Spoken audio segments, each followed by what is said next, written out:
and talk about nervous tissue. Now, some of the stuff that we're going to talk about today in lab and some of the stuff that we're going to talk about in lecture is going to cross over, which is good, okay, which is good. But let's get right down to it and talk about the nervous system. Now, some of this material that I'm going to talk about in the next couple of minutes should look familiar to you, especially when we're talking about some of the concepts that we were going over way back, way in chapter 1. Right, we talked about the homeostatic mechanism and how you have a receptor, control center, and effector. So now we're going to get into more of the detailed part of that whole concept. And so when we're going through and discussing the nervous system, I definitely want you to keep in mind that the nervous system, yes, plays a huge role as the control center or control system when we're talking about that homeostatic mechanism. But it plays a large role in the communication, all right, of the systems in your body. The nervous system pretty much oversees everything. Okay, so it's going to control pretty much everything. It's going to regulate body functions. It's going to integrate certain body functions and certain physiological reactions. I mean, you really wouldn't think about it, but the nervous system plays a large role in the functioning of your immune system. And as you know, it's your immune system that helps to keep you from getting sick and protect you from pathogens and whatnot. So you'll get to learn more about that when you cover the immune system in 211. But for right now, our nervous system is going to be one of two control systems of your body. The endocrine system is another one that uses chemical. Here, right, when the nervous system, we're going to use electrical activity. Our nerve impulses, nerve signals, action potentials, what have you. There's several different terms that we're going to go over. But we use for the nervous system electrical activity, dealing with mainly negative and positive charges. We'll actually get into some specific values later on. So the functions of the nervous system here include collect information, process and evaluate information, and then initiate a response to that information. Well, I could basically just type in here a much more simplistic form or a much more simplistic concept here. All right, when we talk about collecting information, we need a receptor to do that. All right, then when we talk about processing and evaluating that information, well, we'll have a control center to do that. And then finally, when we initiate a response to that information, we need an effector. So these three functions that are listed here, basically, we've already discussed. Now we're going to just break it down into more specific. So when we talk about collecting information, we got receptors that do that. They're all over the place. All right. And so what a receptor is going to do, it's going to detect any type of change in the internal or external environment. And we call that change a stimuli. So receptors detect stimuli, and then they are going to send information to your central nervous system, your brain and spinal cord. And those sensory signals that they utilize, we call that sensory input because it's going into the central nervous system. So that's the first function, is to collect that information. Then we send that information to the central nervous system, this brain and the spinal cord, and then they're going to determine how they're going to respond. So they're going to process that information, and then they're going to evaluate and decide, all right, how are we going to respond to whatever this stimulus is? So that's the second part. That's what our control center is for. And then finally, we're going to figure out how we're going to respond to this stimuli, and then we need to initiate and bring about whatever that response is going to be. How do we do that? We are going to send information from the central nervous system out to our effector organs. Okay, so what is that going to be? So our central nervous system, either our brain or spinal cord, is going to send motor output information. Why do we call it output? It's leaving the central nervous system. So that motor output is going to be that motor information that goes to the effectors, which is either going to be a muscle or a gland. Well, we know there's three types of muscle tissue. There's skeletal, cardiac, and smooth. So we'll just make it real simple. Muscle or glands are going to initiate a response. It's that simple. So we're going to spend okay, the rest of this chapter discussing how that all occurs. Okay. That's a lot for just one slide, right? All right, so when we break down and talk about our nervous system, let's organize it first. Let's start off with the easier one, okay? Because there's two ways that we can organize the nervous system. Structurally, and that's based upon its anatomy, or we can, and another way that we organize it is functionally, and that's based on its physiology. So let's start with the easier one, the structural organization. And when we break it down, we have a central nervous system, which you heard me talking about just a moment ago, which is basically the brain and the spinal cord. That's it. And then we have our peripheral nervous system. And I always tell folks the peripheral nervous system is everything else. If you know your central nervous system is the brain and spinal cord, then the peripheral nervous system is everything else. So it says here nerves and ganglia. All right, so any of those named nerves that you're familiar with, everybody, most people are familiar with the sciatic nerve because that's the longest and largest nerve in the body, but you've got others. The median nerve, that's the one that gets trapped when you have carpal tunnel. Radial nerve, ulnar nerve, there's so many, okay? But if you have someone say, in a X-ray report, not an X-ray report, but like an MRI report or a nerve conduction velocity report, and it names a nerve, a specific nerve that has a name, then you know that you're dealing with the peripheral nervous system. All right, we'll go through the specific definition of what a nerve is later on, okay? And then ganglia. That's basically a collection of or a cluster of the cell body of a neuron, okay? So it'll be all these cell bodies of these neurons are going to be found in a ganglia. So that's it for the structural organization.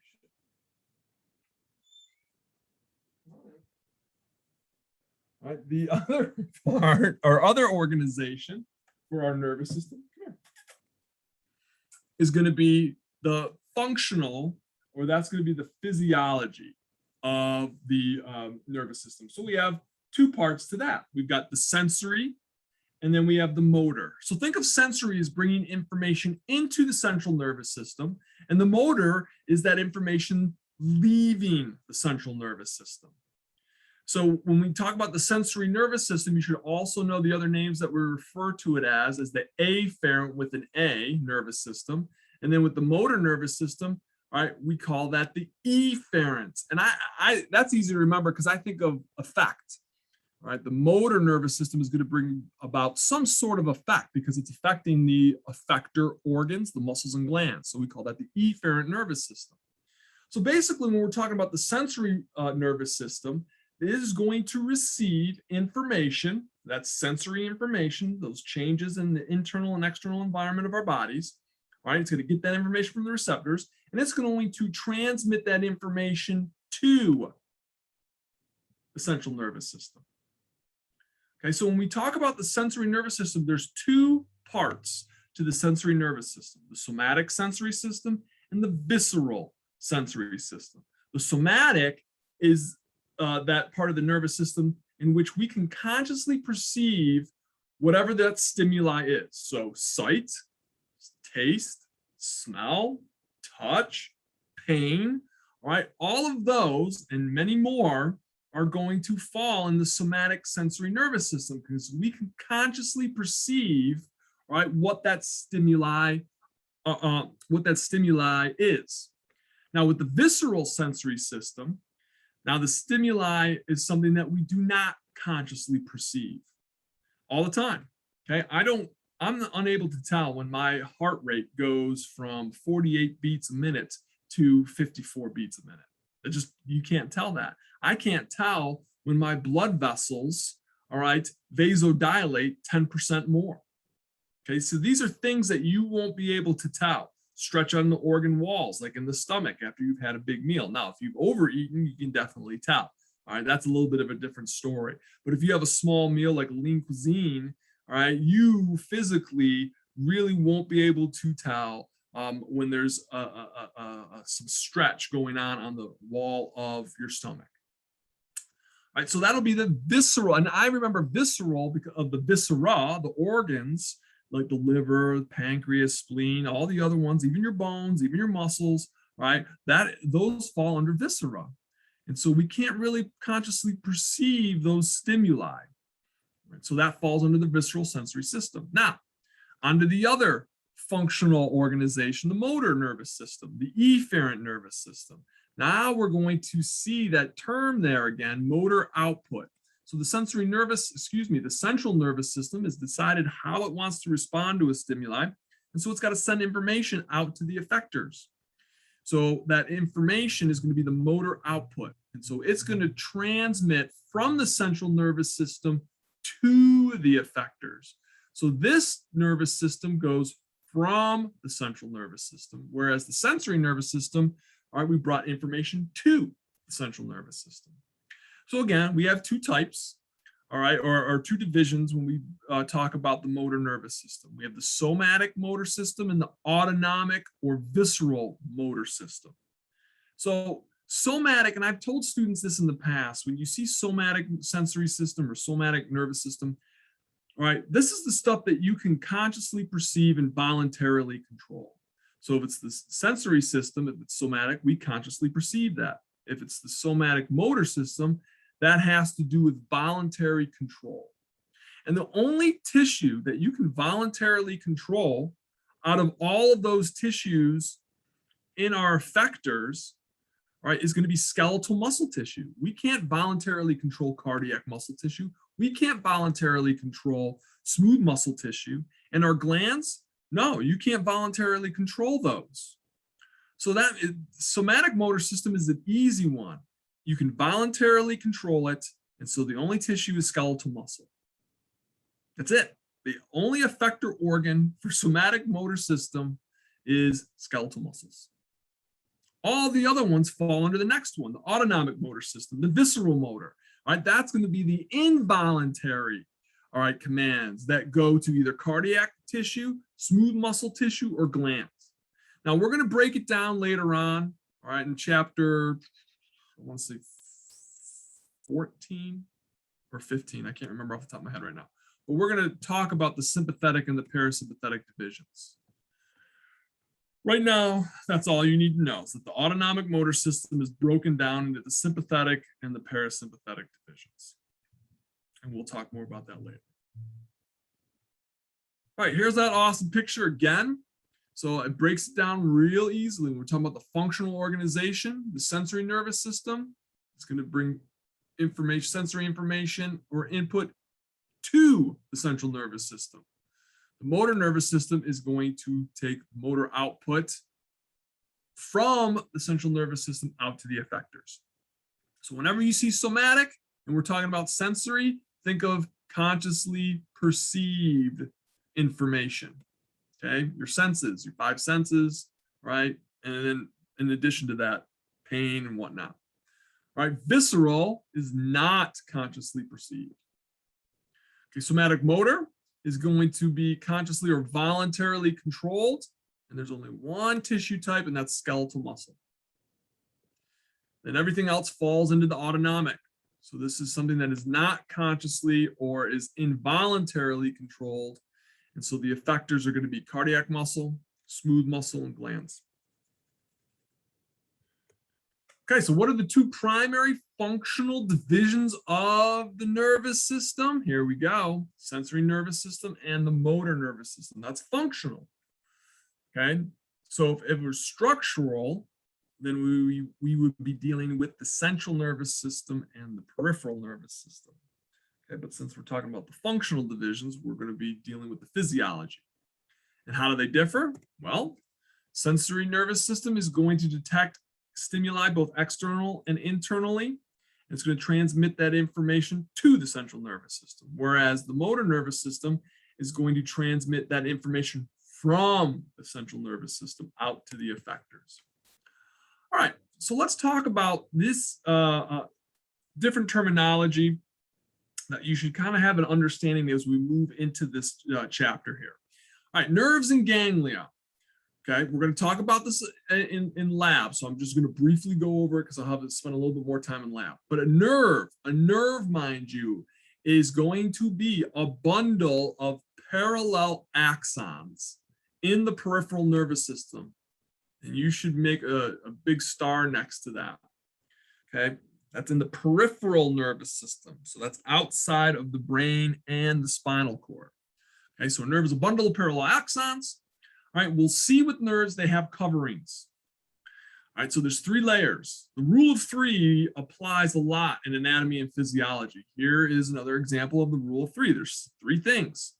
Okay, so you have an epineurium, a perineurium, and an endoneurium. The outermost layer is the epineurium.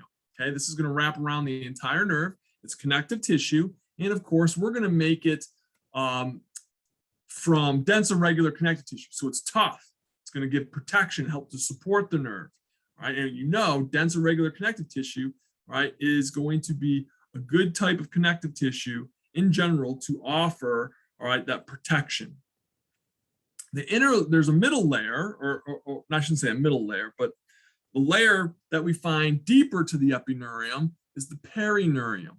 Now, what we're going to see is that nerves are going to be just made up of axons. Axons all over the place. And the axon is the long process that comes off the cell body. And so what we're going to see is in this layer, we're just going to take just a groupings of the axons, and we're going to wrap them up. And we wrap them up in the perineurium. And then that grouping of the bundles of axons are going to be called fascicles. And so again, this type of tissue is made up of that dense irregular connective tissue. Then each individual axon gets its own little wrapping. And that's called the endoneurium. Now that's a loose connective tissue, that's areolar connective tissue. But the endoneurium helps to separate each individual axon from one another, which is important because when we're generating nerve signals, it's important that you don't create, I don't want to call it static, but when you have a nerve signal traveling down an axon, you don't want it to kind of spread out all over the place and start triggering other axons, okay? So this endoneurium helps to insulate each axon from one another, okay? Because some axons are motor axons. Some axons are sensory axons. So we don't want to start stimulating motor axons when all we want to have is a sensory axon being stimulated. All right, and of course, you know, nervous tissue, like any other tissue, needs to get its nourishment and get rid of its waste. So these nerves are going to be highly vascularized. And we're going to see blood vessels, all right, capillaries present in the inner layers there, okay, in the perineurium. And we'll also see it deeper into the endoneurium also, so we can see that exchange of nutrients and waste between the axons themselves. So here's a nice picture. Again, I'll go over it in more detail when we go over the lab, but you can see how we have our epineurium that's around the entire nerve, and that's made of that dense irregular connective tissue. And then we have these fascicles, which are just these bundles of parallel axons, and we put a connective tissue covering around it. We call that the perineurium. Again, it's another thick, dense irregular connective tissue. And then these individual axons are going to be wrapped in the endoneurium. Okay, and that's a loose connective tissue, but we'll see lots of blood vessels, all right, throughout these nerves here. Okay, so this is showing you what a ganglion looks like. You can see these are the cell bodies here, and it's just a clustering group of cell bodies, and that's what a ganglion is. It's a cluster of cell bodies. So if we go back here, whoops, not there, here, okay, we're going to discuss, all right, if you go all the way down to the bottom there, a ganglion is a cluster of the cell bodies. Again, in the peripheral nervous system, okay? We call it something different when we're in the central nervous system. We'll talk more about that in lab. Okay, so that's what we're seeing here in our ganglion, right? All these cell bodies in through there, and they're just hanging out. All right, so now when we talk about nerves and ganglion, okay, of course, we're going to now start to define them structurally and functionally. All right, it's real simple. You heard me say this before. If you see a nerve coming off the brain, we call it a cranial nerve. If you see a nerve coming off the spinal cord, we call it a spinal nerve. It's that simple.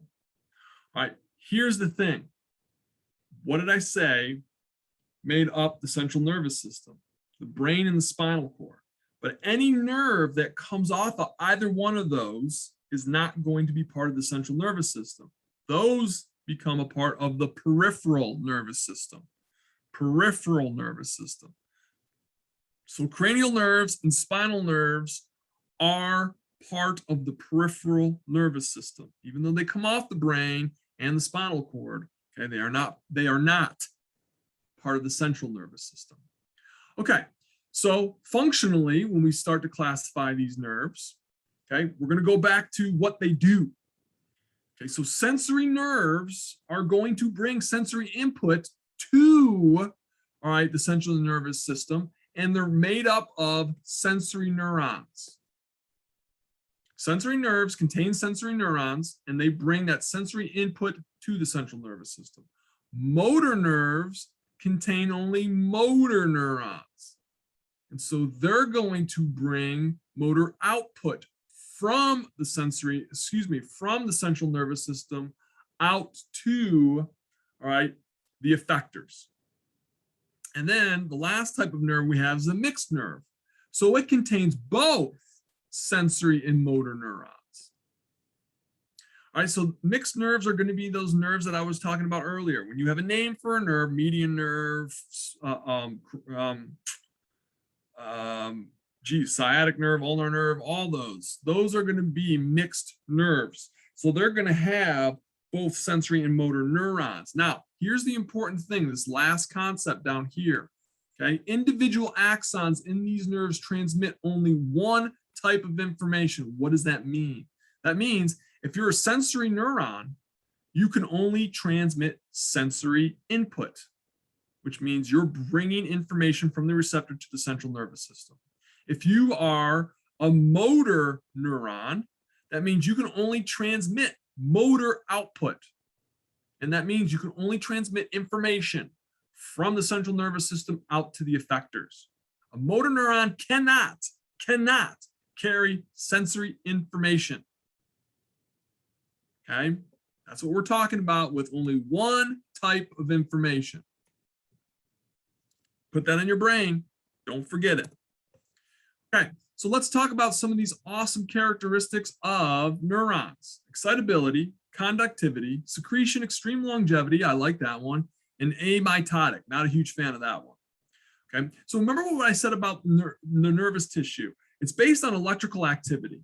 Okay, that's how it's going to work, and we're going to get into those details here soon. Okay, so when we're talking about some of our neuron characteristics, excitability is a huge characteristic because it tells us how responsive, right, a neuron can be to a specific stimulus, whether it's inside the body or outside the body. And so what we need a stimulus to somehow change what we call the membrane potential. You have no idea what that is? We're going to get into it. Okay, but basically the membrane potential is this electrical charge across the plasma membrane of the neuron. So we're going to see a change in that charge. And so that brings us to excitability. Well, now, once we get that neuron to generate what we call an action potential, which is the electrical signal, the nerve signal, once that occurs, we need to move that action potential from point A to point B. And how well it does that is the next characteristic, conductivity, the ability to propagate.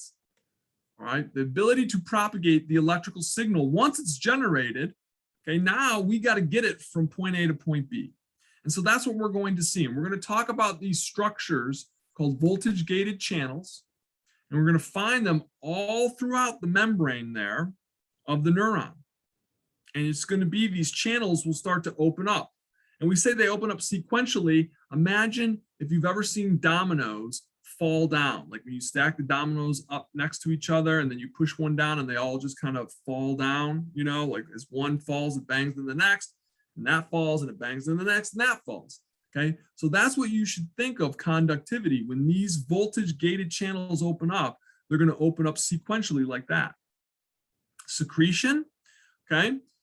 Our neurons are pretty cool cells because they like to make these chemicals called neurotransmitters. They're these molecules that allow a neuron to communicate with another neuron or an effector.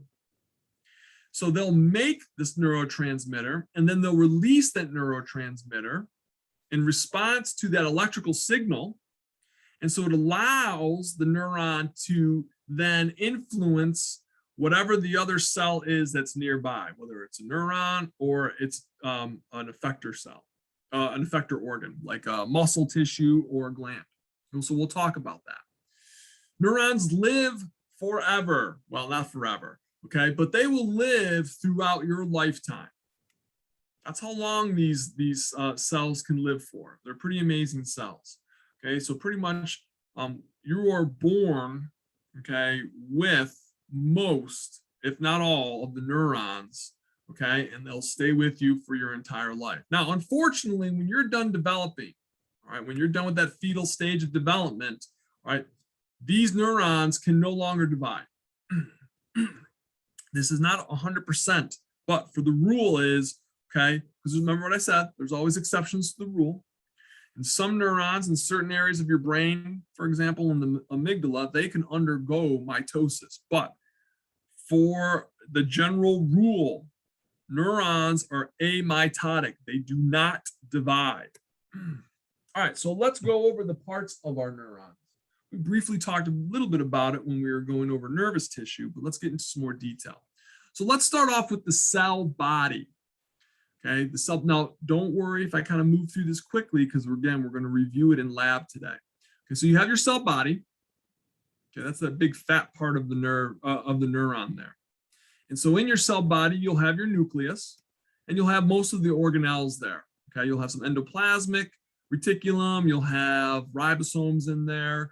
Okay, you'll have all those little organelles that we learned about, and you'll see off the cell body these little processes, these short little processes that come off, and those are called dendrites, right? And they receive input and will transmit it to the cell body itself. Then you have one big long process, and that's called the axon that comes off the cell body. All right. So it is here in the cell body, in the soma, where we're going to start to create something that we call graded potentials. And those are like little mini electrical signals.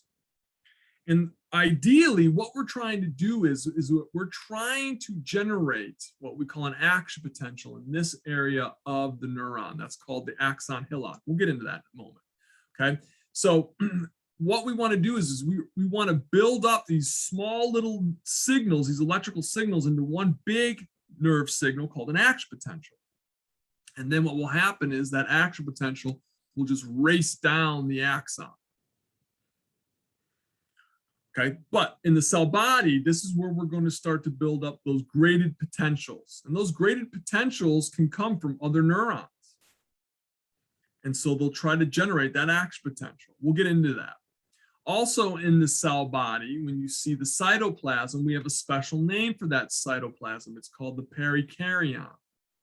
You're going to notice in the neuron, we have lots of different names, okay, depending on where you are in the neuron for the same structure.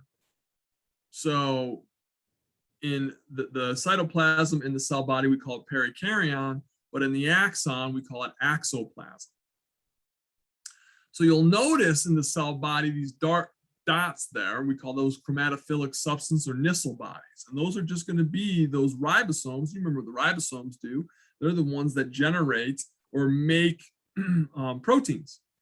Okay. So we'll see just in the cell body, these dark little dots there, and those are going to be those ribosomes that we'll see all over the place. All right. The next structure is the axon. That's that long process that I was telling you about that comes off of the cell body. That's what I'm trying to draw here. Right, and so it is here at the axon is going to come off the cell body, and at the far end, it's either going to connect to another another neuron or an effector. It's either going to be a muscle or a gland. So you have three options at the far end of our axon. So where we start to see the narrowing of the cell body down into the axon, that's called the axon hillock. That's where we're going to eventually generate our action potential. More on that later. Okay, but that's the structure that attaches the axon to the cell body. So once we're in the axon, I already talked about the cytoplasm, we call that axioplasm. And we also call the plasma membrane of the axon the axolemma. Okay, so we're getting all funky here. We're changing, but it helps you. When I'm talking about the axolemma, you'll definitely know, oh, he's talking about the plasma membrane and the axon. So at the end of our axon, we'll get where the axon splits off into these small little terminal branches here. And we call these little branches the teledendra. Okay. And then we'll see at the far end of the teledendra these little swellings here. And those are called synaptic knobs or end bulbs. And that's where we're going to store our neurotransmitter, that chemical. So in the neurotransmitter is stored in these structures called synaptic vesicles. They're like these little bubbles, these little envelopes that hold our neurotransmitter inside of the synaptic knobs. And so basically the axon's job is to transmit the action potential, the nerve signal, from the cell body all the way down to the other end. And it'll trigger the release of the neurotransmitter from the synaptic knob. So we're going to talk about how all this process goes down. It's really interesting. Our cytoskeleton, you remember that, okay? Cytoskeleton is going to be made up of all those different types of tubules and filaments there that help to give the actual structure and support system for the cell. Specifically, we got our neurofilaments. The neurofilaments help with the movement of certain substances inside, okay, the cell, but they will help provide that tensile strength to the cell there. So here you can see a great picture, all right, of two neurons, actually three. Okay, you've got one here, then the second one right here, and then there's a third one down here. Okay, but what this is showing you, here's the terminal end of one neuron. You can see here are all the teledendra. And then at the very end, you got these little swellings there. And those are the synaptic knobs.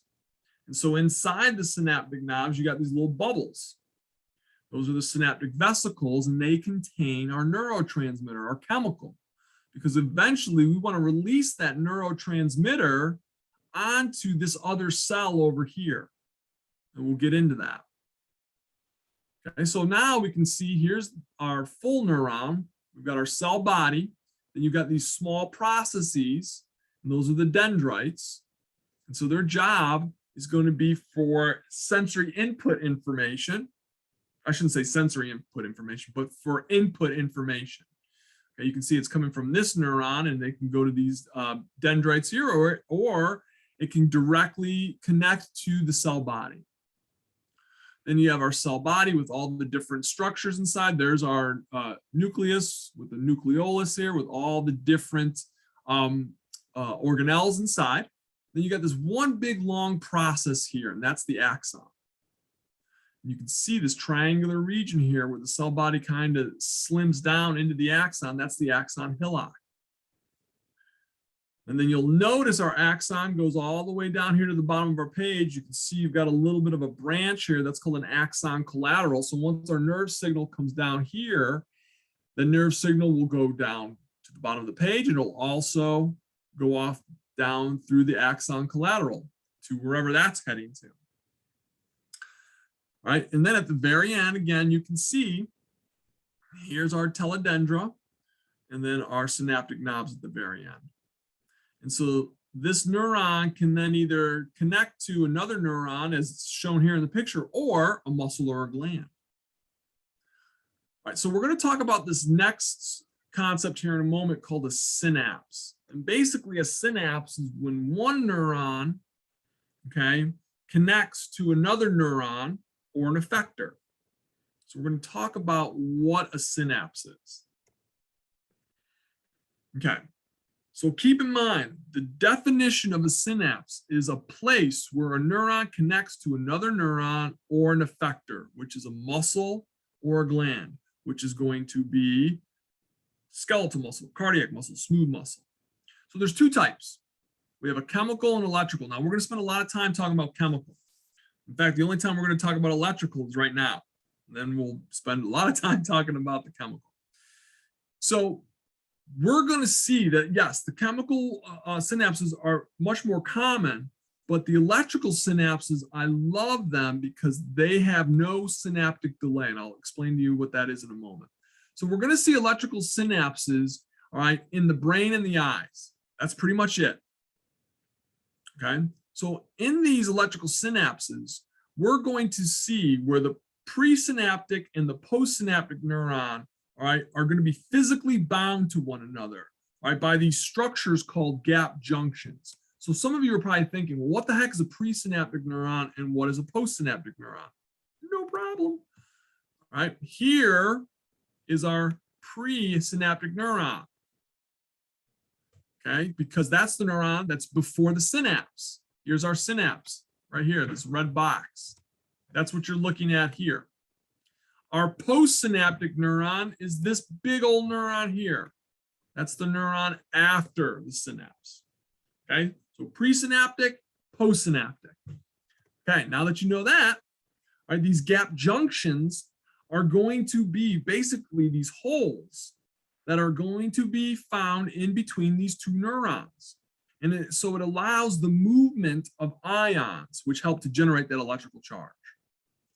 So just keep in mind that an electrical synapse is going to be a physical connection between the pre and postsynaptic neurons. And it allows for the movement of these ions like sodium, potassium to flow easier in between the cells. And because of that, okay, there is no synaptic delay. So in this picture here, okay, when you're looking at these neurons, there's a big process that occurs between this presynaptic neuron and the postsynaptic neuron. We have an electrical signal that's coming down this neuron here. And what it's going to do is it's going to trigger, all right, these synaptic vesicles to release their chemicals here into this space. That takes time. That's our synaptic delay. With an electrical synapse, we don't have any of that going on. So there's no delay, which is going to be huge. So let's talk about our chemical synapse. In order to have a chemical synapse, we have to have a couple items. We need a pre and postsynaptic neuron. Perfect. Our presynaptic neuron is going to produce that nerve signal, that electrical signal. All right, that postsynaptic neuron is going to receive that signal, and it's going to then make its own, hopefully, electrical signal. So in our chemical synapse, we have a presynaptic neuron, we have a postsynaptic neuron, and then we have a space in between the presynaptic and the postsynaptic neurons. And that space is going to be fluid filled, which is good because we're going to need that. And so here's what's going to happen. I'll tell you the story. You can see the words right here, all right, but I'm going to tell you the story using this picture. All right, so here our electrical signal comes down this presynaptic neuron. It travels down the teledendra and it comes here, okay, to the synaptic knob. And it triggers, we'll get into this later on, it triggers, all right, these synaptic vesicles to move to the end of the synaptic knob and release their chemicals, the neurotransmitter, into this space here. This is called the synaptic cleft. And those chemicals, right, the neurotransmitter will diffuse across that space, and then they will move to these little receptors here, and they'll bind to the receptors, and they'll trigger the opening of some of what we call these chemically gated channels.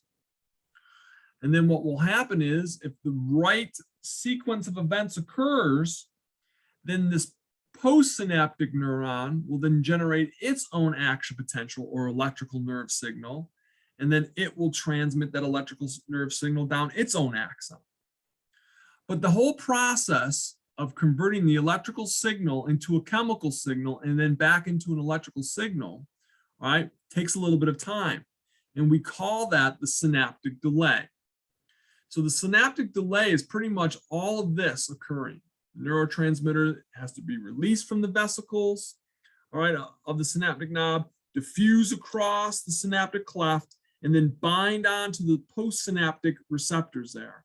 And then that will trigger the opening of, hopefully, some of those chemically gated channels and then create what we call a postsynaptic potential or a graded potential. Again, I know this doesn't make much sense to you, but I promise you it will. I promise you. Okay, so what is the mode of transmission in a chemical synapse? Okay, what I just said.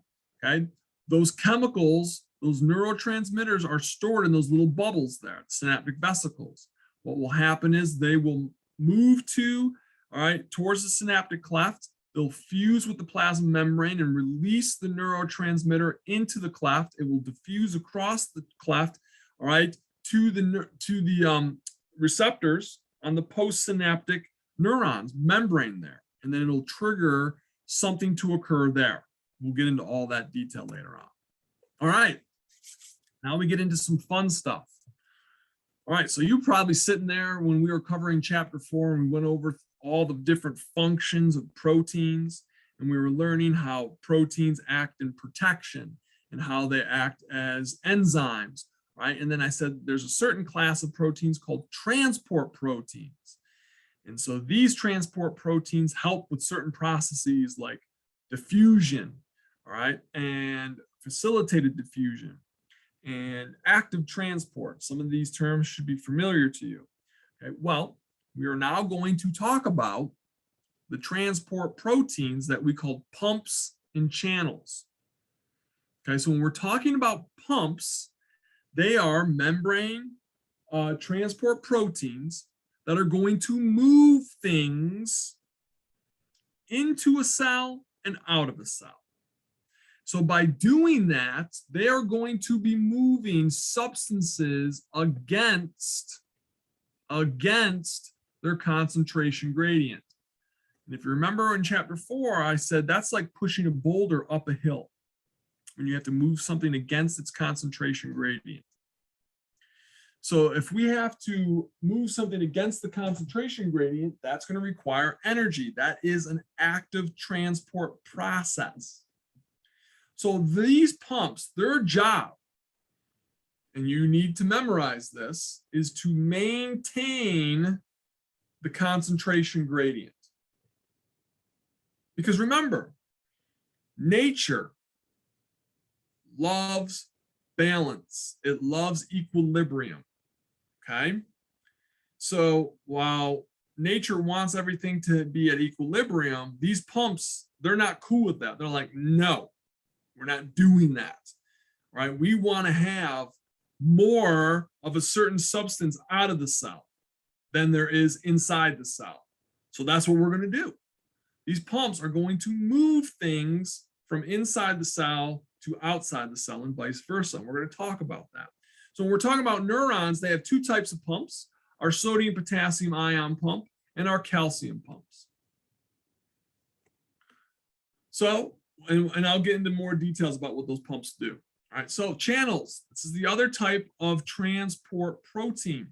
Channels there's three types. We have leak channels, chemically gated channels, and voltage gated channels. But I want you to think of channels as holes or pores in the plasma membrane. And so they're going to allow substances, specifically ions, to move down their concentration gradient. Okay, well, we remember that when something moves down its concentration gradient, all right, that process is going to be diffusion. It's a passive process, or osmosis, but we're not going to be dealing with the movement of water here. Okay, we're really going to be focusing on the movement of solutes or substances, ions. Okay, so we're going to see substances move down their concentration gradient. Because remember, we want equilibrium. So as long as a channel is open, something can move through it. If it's closed, nothing moves through it. Here's the thing. When the channel is open, this is an important concept. It only allows a specific type of substance or ion to move through that channel. Okay, so if it's a sodium channel, then only sodium can move through it. If it's a potassium channel, only potassium can move through it. So you have to understand that concept. Okay, certain channels will only allow certain ions or substances to move through. So we have our three channels: leak channels, chemically gated channels, and voltage gated channels. So leak channels, that's my 7-Eleven channel. Right, those channels are always open, like 7-Eleven, 24/7. So these channels are always going to have, all right, something moving in and out. Okay. So that means we'll have continuous diffusion. And so we name the channel after what moves through the channel. So we have sodium leak channels, we have potassium leak channels. So the name tells you what is leaking through it. Okay, so when you were reading that in the chapter and you see sodium channel, then you know, okay, this is a sodium leak channel is a channel that's always open. So continuous diffusion occurs and only sodium moves through that channel. All right, the next type of channel is the chemically gated channel. Now, when you look at the title, chemically gated channels, two things should be in your mind. If you see the term gated, that means, all right, that channel has a gate on it. Normally, that gate is closed. Okay. The other thing is it says chemically. So that is describing what type of stimulus that we need to activate or open that channel. So chemically gated channels are normally closed, but when a stimulus occurs, it will open that channel. What kind of stimulus do we need? We need a chemical. So what fits that description? A neurotransmitter. So a neurotransmitter is going to bind to this channel, cause it to open up. And when that occurs, then it will allow for a specific substance, an ion in this case, to diffuse across. So what we do is we name these channels specifically. So we'll have what's called a chemically gated sodium channel. So now that tells me everything I need to know about that channel. Okay, if it's chemically gated, that means it's normally closed, and I need a chemical, okay, a neurotransmitter to open it up. When I do open it up, then that name sodium tells me that that's the ion that diffuses across. So a chemically gated sodium channel tells me that sodium is the ion that diffuses across. Okay, so that's our second type of channel. Our third type of channel is called a voltage gated channel. Okay, same type of situation. It's gated, so it's normally closed. So we need a stimulus to open it up. So the title tells us we need a voltage. What does that mean? Now, that means we need a change in our membrane potential, or the charge that is on our plasma membrane. So we have to change it. Okay, say it has a certain value. Okay, say it's negative 70 millivolts, which is our resting membrane potential. So if we go from the resting membrane potential to the threshold value, which is negative 55 millivolts, we've changed the electrical charge.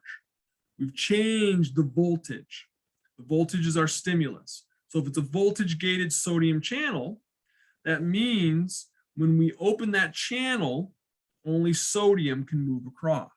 And speaking of voltage gated sodium channels, all right, this is a special channel. We're going to talk about that here in a moment. Our voltage gated sodium channels, all right, are special because they have two gates, an activation gate and an inactivation gate. And they're special that way because of that, which we're going to talk about. So when we're talking about, all right, the voltage gated sodium channel, you have to keep in mind there are two gates involved. That means that these channels have three states that they can be in. We're going to run through all these. So if you take a look at the picture here, you can see I want to show a few things. I'll work through this with you. So here's our channel, okay? Here's our plasma membrane. You can see the phospholipid bilayer here. And if you notice, outside of the cell in the interstitial fluid, you have these pluses. And then inside the cell, in the cytoplasm, specifically in the cytosol, you see these negatives. That's representing the charge across the plasma membrane. And I'll explain to you how we get the charge and all that later on. Okay, so it's for right now, it's positive outside, negative inside. Now, when we're looking here at the channel, at our voltage-gated sodium channel, you'll notice two gates.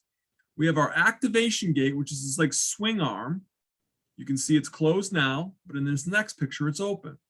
And then we have the inactivation gate, which is like these small little swellings here.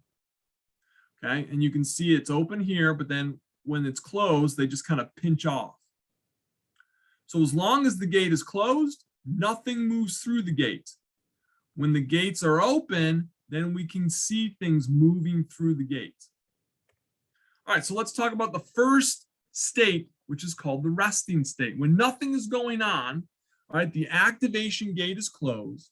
The inactivation gate is open. Like I said, when any of the gates are closed, nothing can move through. When both gates are open, something can move through. So in this case, the activation gate is closed, sodium cannot enter. That's our resting state. That's what we're seeing here. And you notice there's more sodium outside of our cell than inside. So when we do open up this gate, all right, remember, sodium wants to diffuse down its concentration gradient. So it wants to go from outside the cell to inside the cell. And that's what we see here. All right, when we get to the second state, the activation state, we've opened up the gates. The activation gate is open. The inactivation gate is also open. So there's nothing obstructing the channel. So sodium can diffuse across. And it does. And it's going to diffuse across until we reach equilibrium. Or if one of the gates closes. Okay. So sodium will move across that channel, okay, as long as there's a concentration gradient. If we're at equilibrium, there's no concentration gradient. It won't move across the channel. Or if one of these gates closes down. So the inactivation gate's open. The activation gate is open. The inactivation gate is open. Sodium diffuses across. Then what we'll see is, and you'll notice as sodium is moving across, look, the charge has changed. It's now negative outside the cell and positive inside the cell. We're going to learn why that happens. Okay, so sodium will diffuse across until the inactivation gate closes and it pinches shut. That way, no more sodium can move across. That's what happens in the inactivation state. So, activation state, the activation gate is open. The inactivation gate is open. Why does the activation gate open? Because we changed the electrical charge. It was positive outside, now it's negative, and it opens up. We'll discuss why that happens. All right, so as long as those gates are open, sodium moves through the channel. During our last state, the inactivation state, the activation gate is still open, but now the inactivation gate pinches closed. It prevents sodium from entering in. This is so brief.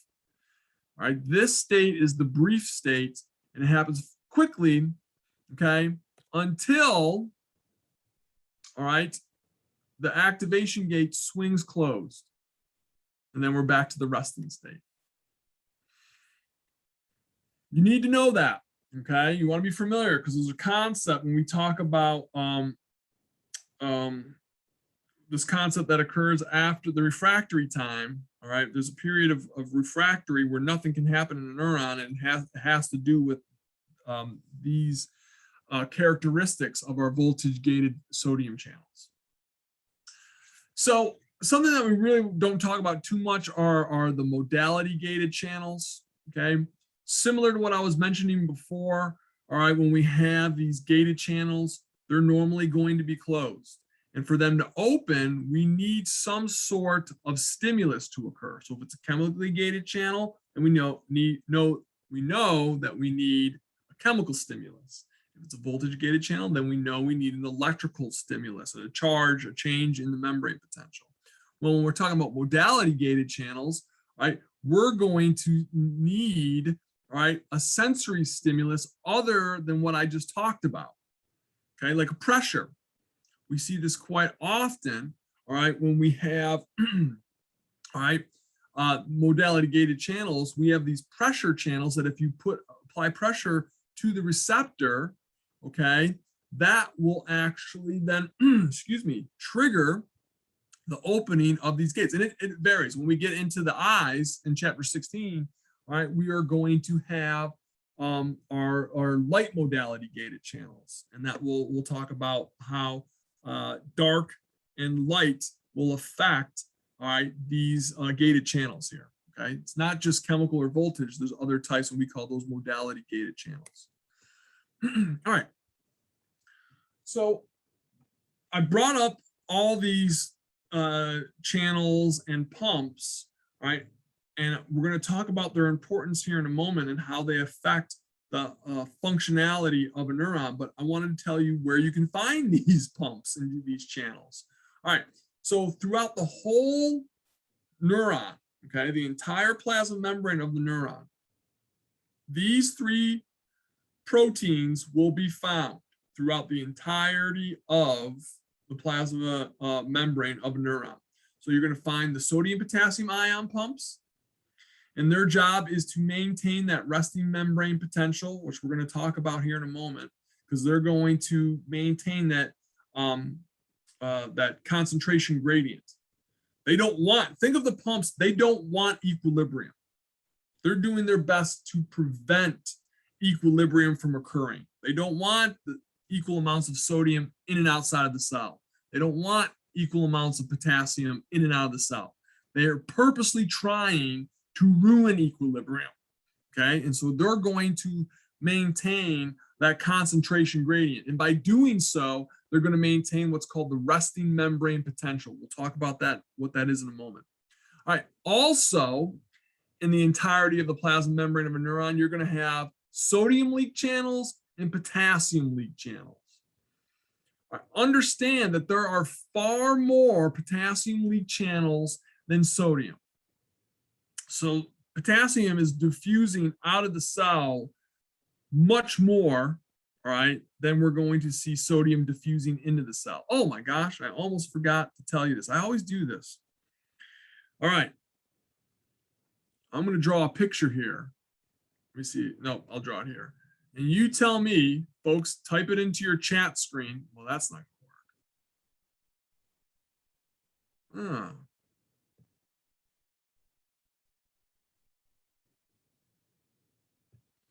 All right. Besides that one line coming right off of that thing I just drew, what would you say that looks like to you? What does that look like to you? Anyone have any guesses? That was horribly drawn. Just throw a guess up there in your chat screen. That's that, Victoria, you nailed it. That is a banana, my best attempt at a banana. And I apologize, but I want you to think, I'm going to give you a study aid here. I want you to think of the neuron, okay, like a banana floating in the ocean. Okay. Think about it like this, a banana floating in the ocean. All right. So what is in high concentration in bananas? People are like, oh, if you eat a banana, you'll get a lot of this. Does anyone know what we find a lot inside of a banana? Booyah, that's right. Yes, that's right. Okay, good. Okay, so the banana represents the neuron. So I want you to think there's a lot of potassium inside a banana. There's a lot of potassium inside a neuron. In fact, you'll find more potassium inside the neuron than outside the neuron. Okay, knowing that. Now, I told you, the banana is floating in the ocean. So when you think of an ocean and you think about the water of the ocean, what characteristic of the water do you notice about ocean water? What do we say about that?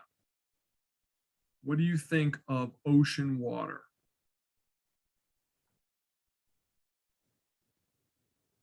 Booyah, that's right, Victoria, you nailed it. Salty, salt water.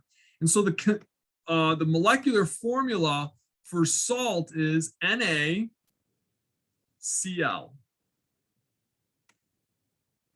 So basically what that is telling you is, all right, banana floating in the ocean, okay? So the ocean water is salty, it's salt water, it has sodium and chloride. That whole study aid is telling you that there's more sodium outside the cell than inside the cell. and there's more chloride outside the cell than inside the cell. So now that we know that, what do you think sodium wants to do? Do you think that sodium wants to go into the cell? All right, if it wants to diffuse down its concentration gradient, does it want to move into the cell or does it want to leave the cell? More sodium outside the cell than inside the cell. Let me be specific. More sodium outside the neuron than inside the neuron. You folks tell me, does sodium want to go in or does it want to leave?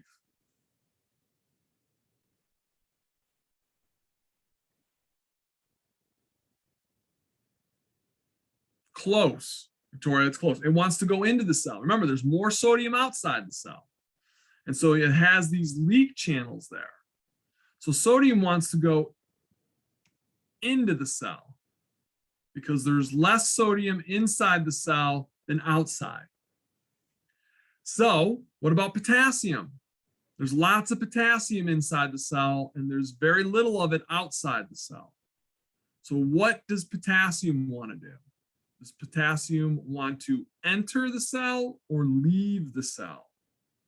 Remember, it wants to move down its concentration gradient.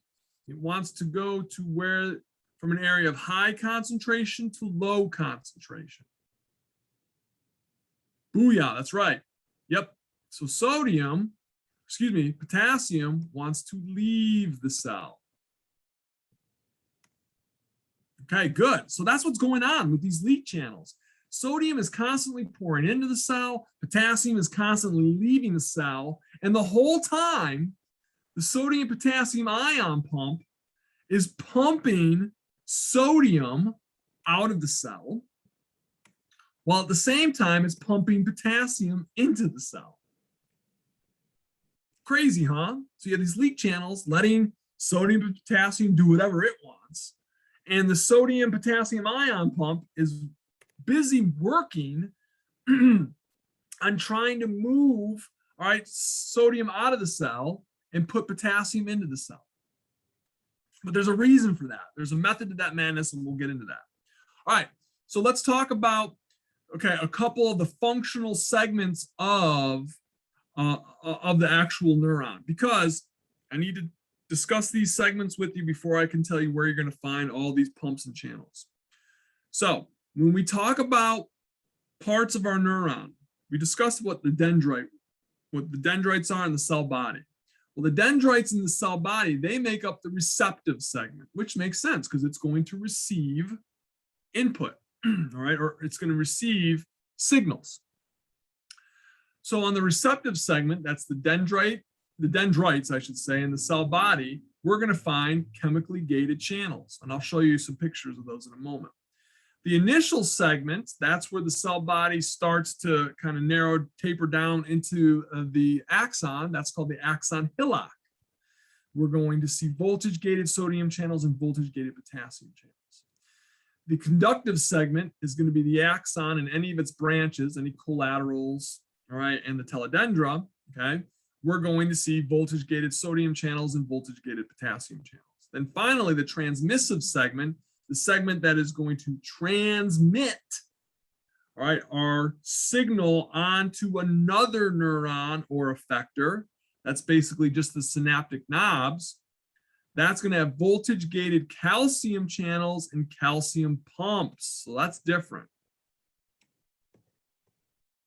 So that's what we're going to see here.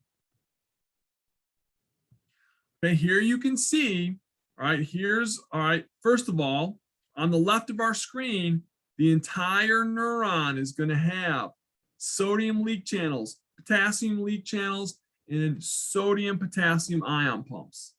That's going to be found the entire neuron.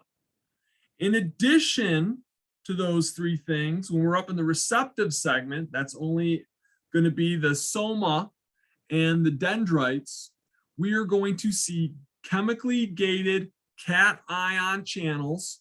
What's a cation? That's a positively charged ion.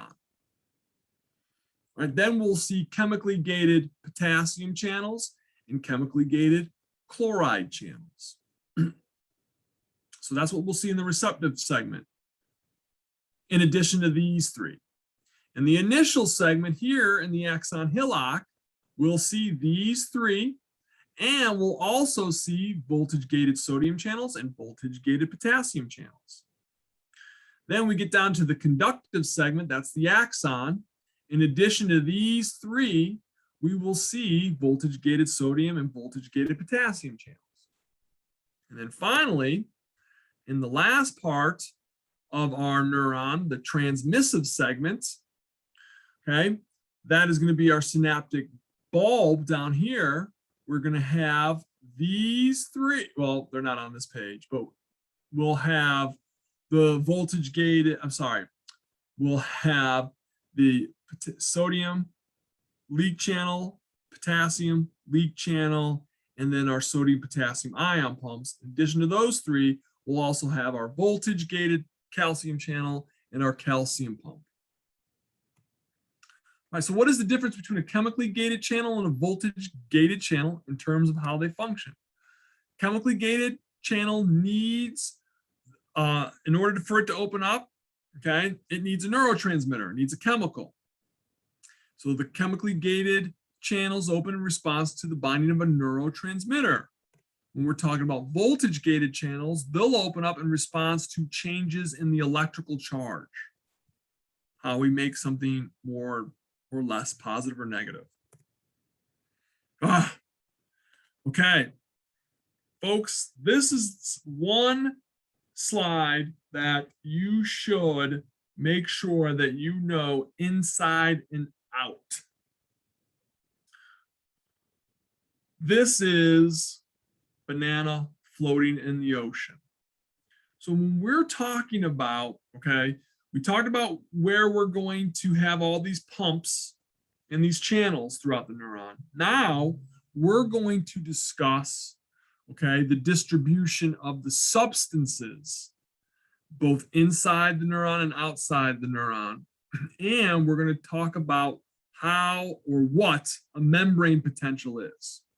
So first, let's talk about the distribution of the substances. We talked about the distribution of the pumps and the channels. Now let's talk about the distribution of the substances in and out of the cell. If you remember banana floating in the ocean, then you're going to know, all right, where these substances are. Okay, so we already know from banana floating in the ocean, these three. Okay, we know that on the inside of the cell, we're going to have more potassium. On the outside of the cell, we're going to have more sodium and chloride. But, all right, but in addition to the potassium on the inside of the cell, we're also going to see, and this is important that you know this, negatively charged phosphate ions and negatively charged proteins. All right, and that's important that you know that, because those negatively charged phosphate ions and those negatively charged proteins are going to make the inside of the cell have a negative charge. So here's the inside of the cell, here's the outside of the cell. All right, that line there represents the plasma membrane. Now you're probably thinking, well, Dr. Kaz, potassium is positively charged. It's the cation. Yes, you're absolutely right. But what we're going to do is we're going to add up all the negative charges inside of the cell, and then all the positive charges inside the cell. And one negative charge cancels out one positive charge. So we're going to add them up, take the sum, and see what we have. And so because of that, all right, when we take the sum, right, the inside of the cell will be negatively charged, because the negatively charged phosphate ions and the negatively charged proteins outnumber the positive potassium ions. Then outside of the cell, all right, yes, it's positively charged, and we have more sodium and chloride out there, and you'll say the same thing, but Dr. Kaz, all right, chloride is negatively charged. Yeah, that's fine. We're going to just add up all the negatively charged chloride ions and all the positively charged sodium ions, and we have a higher number of sodium or positive charges, so that's why the outside of the cell will be positively charged. Okay, but you do need to know that distribution of those substances across that plasma membrane there. Okay, so keep in mind, banana floating in the ocean, more potassium inside the cell, and there's more sodium and chloride outside the cell. So when we're talking about the inside of the cell, we're going to be referring to the cytosol. When we're talking about the, or did I say outside? We're talking about the inside of the cell, we're going to be referring to the cytosol. When we're talking about the outside of the cell, we're going to refer to it as the interstitial fluid. Okay, so this comes to me, this next concept here about the distribution and the movement of substances, right? Go back to chapter 4. What did we say about the plasma membrane? It is a selectively permeable barrier. Certain things can get across the plasma membrane, no problem. You may not remember what characteristics you need for that to happen. You need to be small and nonpolar. So if you are small and nonpolar, you can just move right through the plasma membrane. There ain't no stopping you, okay? But unfortunately, what we're going to deal with, all right, in this chapter is not going to be small and nonpolar. All right, our ions are charged. So they can't pass right through the plasma membrane. They need help. We got help for them. Our transport proteins, okay? Our transport proteins are going to allow the ions to pass through the membrane. All right, but it depends on what type of transport protein. If it's a leak channel, no problem. It just diffuses across. All right, if it's a gated channel, that's a different story because if it's closed, it's not moving across. Okay, now, remember what I was talking to you about the inside of the cell, right? It's negative, and what gives it its negative charge predominantly are going to be the phosphate ions and the proteins. Well, they can't cross. Okay, they're too big. And phosphate is charged anyways. Well, they're both negative anyways, so they're not going to be able to move across anyways. But the proteins are too big, so they can't get across. Phosphate molecules stay inside. So we just say those are generally restricted from crossing. They can't move. But potassium can move, and sodium can move, and chloride can move, and calcium can move because they can move in and out depending on what's going on. We'll talk about that. So when we're talking about the movement, the net movement, right? The net movement, we're going to talk about this term here called the electrical chemical gradient. The electrochemical gradient, if you splice that word in half, talks about two different things, the electrical gradient and the chemical gradient. And we're going to combine those and talk about that. I would love to talk about it, but I'm going to stop right here, okay, because it's going to take up too much time. So we're going to stop here and with our talk about the electrical chemical gradient, and that's going to be a good place to stop. And we will get into that next class.